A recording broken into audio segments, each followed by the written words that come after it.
Get ready, because today we're taking a deep dive into Zen. Yeah, But not the kind of Zen you might be thinking of. I exactly. guess, all peaceful and quiet.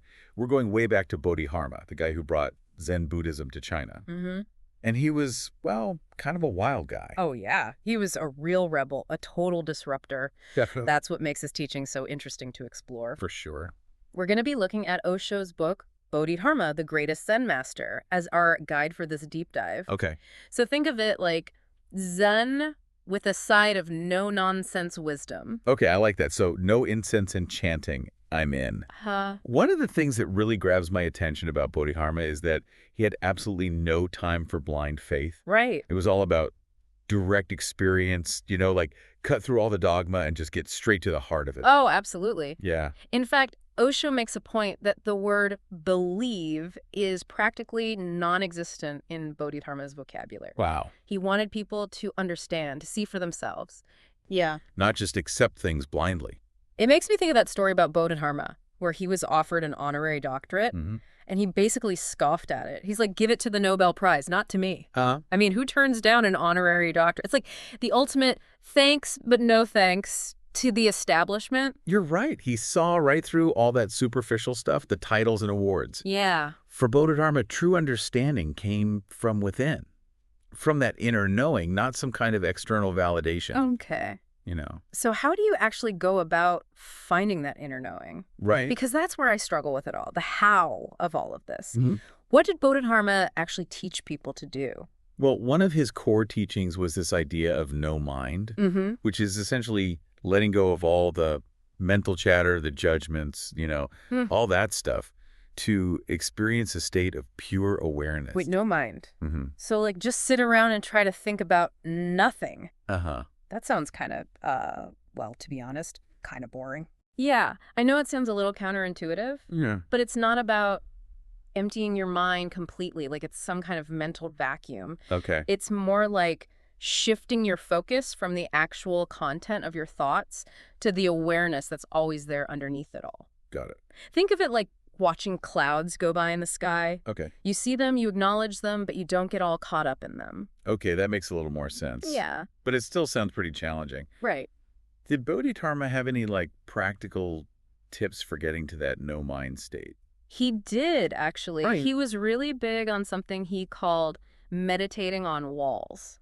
Haha, wait. Aha. Before you go any further, I'm already picturing, staring at blank walls for hours. Hey, want to come over for a wall-gazing party? Yeah. Doesn't exactly sound like the most exciting invitation. It's a metaphor, of course. Okay, phew. What Bodhidharma was really talking about was stilling the mind, Okay. becoming so present that your mind is like a blank wall. Without all the usual mental graffiti, we tend to spray paint all over it. I feel that. It's about cultivating that inner stillness where you can actually have insights emerge. Okay, I'm starting to get the picture. So it's not about forcing your mind to be quiet, but more about cultivating a space where thoughts can kind of come and go without taking over. Precisely. Yeah. And in that spaciousness, Bodhidharma believed that we could start to realize our true nature, Uh-huh. what he called the oneness of mortal and sage. Hold on, oneness. Is he saying that deep down there's no difference between me, trying to figure this whole Zen thing out and, some enlightened being? That's exactly the radical core of his teaching. Wow. He believed that the potential for enlightenment, for awakening, is within each of us. Mm-hmm. The so-called sinner and the saint, they're not fundamentally different. They're Yeah. both just expressions of this underlying oneness. Okay, now that's a real mind bender. It is. So if we all have this potential for enlightenment, why do we seem to get so caught up in, all the drama and the suffering of everyday life? Mm-hmm. What's holding us back from tapping into that oneness? That's where things get really interesting, and that's what we're going to be exploring in the next part of our deep dive. Ooh, cliffhanger. All right, can't wait for that. We'll be right back. Stay tuned. So we were talking about how we can get so stuck in the struggles of everyday life. Yeah, exactly. If enlightenment is supposedly our birthright, Right. then why does it feel so out of reach? It's a good question. I'm all for inner peace and wisdom and all that. Of course, yeah. But honestly, my to-do list is a mile long. Uh-huh. My inbox is overflowing. I swear I just saw gray hair. Oh, no. It just feels like enlightenment is a luxury I can't really afford right now. I think Bodhidharma would have understood that feeling. Really? Yeah. He lived in a world that was just as chaotic and demanding as ours, even without, email and a social media to contend with. That's true, yeah.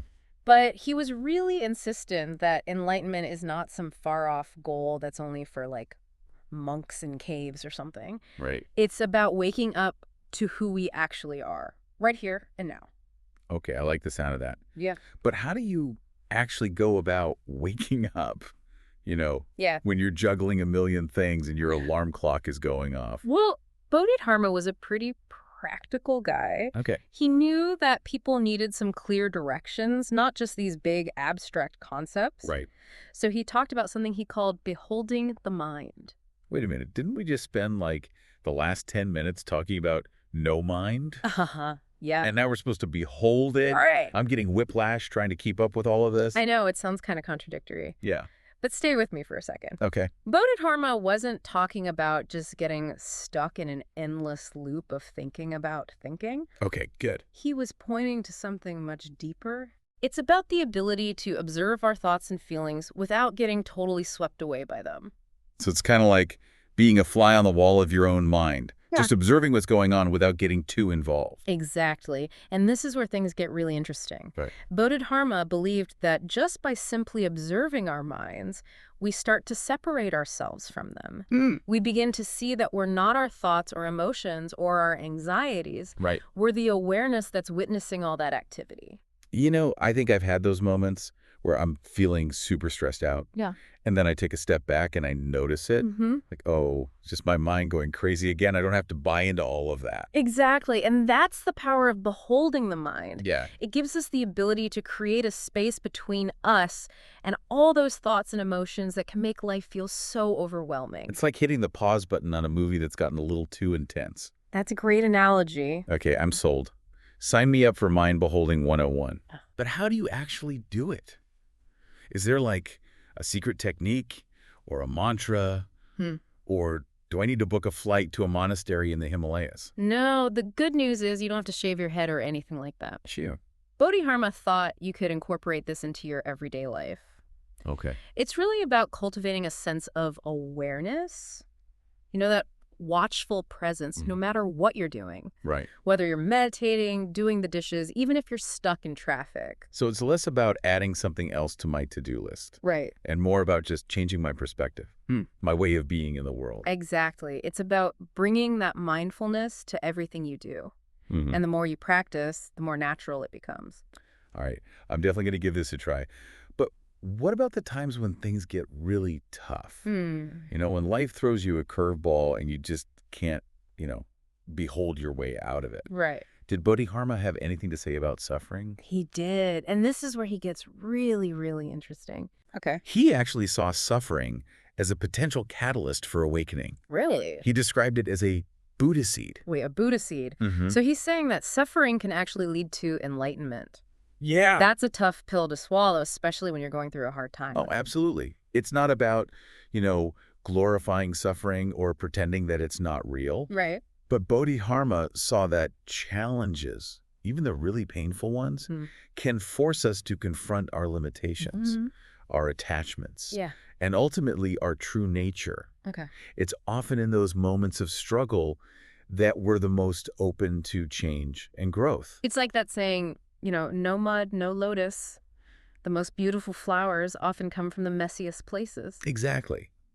Bodhidharma believed that within every experience of suffering, there's that seed of wisdom, that potential for transformation. I like that. It's not about seeking out suffering, of course, Right. but it's about understanding that even in those dark moments, there's a possibility for growth. For awakening. It makes me think about some of the hardest times I've gone through. Yeah. Looking back, I can see how they were painful, but Right. they led to some big shifts in my perspective. Absolutely. And even helped me find a new kind of strength. That's the power of reframing how we see suffering. Yeah. It doesn't make the pain go away, Right. but it helps us see it as something more, something meaningful. It's an opportunity to learn and grow and to move towards that awakened state that Bodhidharma was talking about. Okay. This has all started to make sense. Yeah. So we've got this radical no-mind idea, this practice of beholding the mind, Right. and this like almost counterintuitive idea that even suffering can be a part of the path to enlightenment. Exactly. But didn't Bodhidharma also have some pretty strong opinions about more traditional Buddhist practices? He did, and this is where you really see that rebellious spirit of his coming out. Okay. He wasn't afraid to challenge the way things were, even when it came to some of the most long-held religious beliefs. All right, tell me more. What kind of trouble was Bodhidharma stirring up? Well, he had this pretty controversial view on arhats. Arhats. Those are the beings who have like already achieved enlightenment, right? That's right, through their own efforts. So they've reached the goal. They've made it, right? What's wrong with that? Well, in traditional Buddhism, arhats are these really respected figures. Yeah. But Bodhidharma saw a potential problem in their focus on individual liberation. Okay. He even said that arhats could get trapped by nirvana. Trapped by nirvana. That sounds like a paradox. I know, right? Isn't nirvana supposed to be like the ultimate state of bliss and freedom?